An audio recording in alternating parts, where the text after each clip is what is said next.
que vous voulez faire le clap? Allez. I wouldn't know where to start if you ever were to ask me if I ever kind. Bonjour Lou Doyon. Bonjour. Bienvenue à Montréal. Merci beaucoup. Parce que vous avez enregistré cet album Les Lots ici même à Montréal. Qu'est-ce que ça évoque pour vous, cette ville? C'est une ville qui me plaît beaucoup et qui me ressemble dans son étrangeté d'être une ville bilingue. La majorité des musiciens qui me plaisent viennent d'ici, donc que ce soit de la vieille génération comme les Leonard Cohen ou les Neil Young, mais aussi des générations un peu plus récentes finalement, les Wainwright, et puis jusqu'aux petits qui ont le même âge que moi, mais des Patrick Watson et des Timber Timber. Vous avez dû séduire Taylor Kirk. Vous lui avez demandé plusieurs fois de travailler avec vous et de produire cet album, Les Lots. Il a refusé plusieurs fois et vous avez réussi à le convaincre. Qu'est-ce que vous lui avez dit pour qu'il flanche? C'est vrai que je pense qu'il avait peur de se retrouver dans une machine peut-être un peu pop, une machine peut-être un peu commerciale. Donc j'ai réussi à le convaincre quand je lui ai expliqué ça finalement, que j'étais pas parfaite et que si je venais, c'était pour ses imperfections à lui aussi, que c'était certainement pas pour ses perfections et que j'aimais ce qu'il faisait surtout. The show the legs, maybe myself for taking part, but it seems pointless.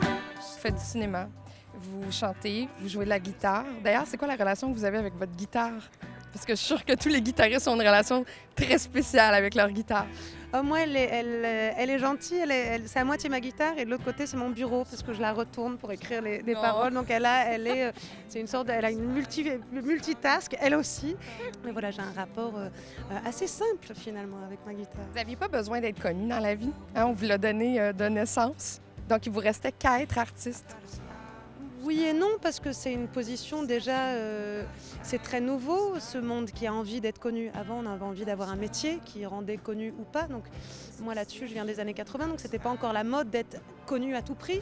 Donc après, il y a deux options, c'est ou se dire qu'on va faire quelque chose où on nous verra vraiment jamais, comme ça on est peinard, ou alors on est un peu cinglé, comme moi et plein d'autres, et on se dit, je vais essayer de prouver que j'ai peut-être une petite raison d'être connu ou que je peux peut-être en faire quelque chose. Est-ce que vous trouvez qu'on vous parle trop de votre famille? Vous avez perdu votre sœur, mais étant donné que vous êtes une famille connue, ça amplifie la chose. Moi, je sais que c'est quelque chose de très particulier, le suicide, et j'ai énormément de gens qui m'ont arrêté dans la rue. J'avais des gens qui éclataient en sanglots et qui avaient beaucoup de douleur pour nous et de peine pour nous. C'est une famille où tout a été médiatisé, donc autant que la mort le soit, autant que le reste, moi j'en sais rien. Il y a combien de quêtes qui s'imprègnent dans cet album-là? Même si je sais que c'est pas frontal. Officiellement et consciemment, elle n'y est pas.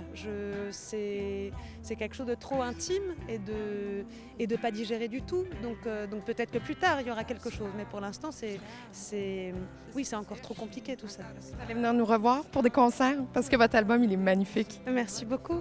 Oui, j'ai hâte. Je pense que février-mars, j'aime le froid. J'aime le grand froid. Donc, j'attends On vous qu'il fasse attend vraiment ici. froid. Et ensuite, je viendrai. Les deux pieds dans la neige. Merci Lou Doyon. Merci. Got time to start by my reason and let the film roll without me.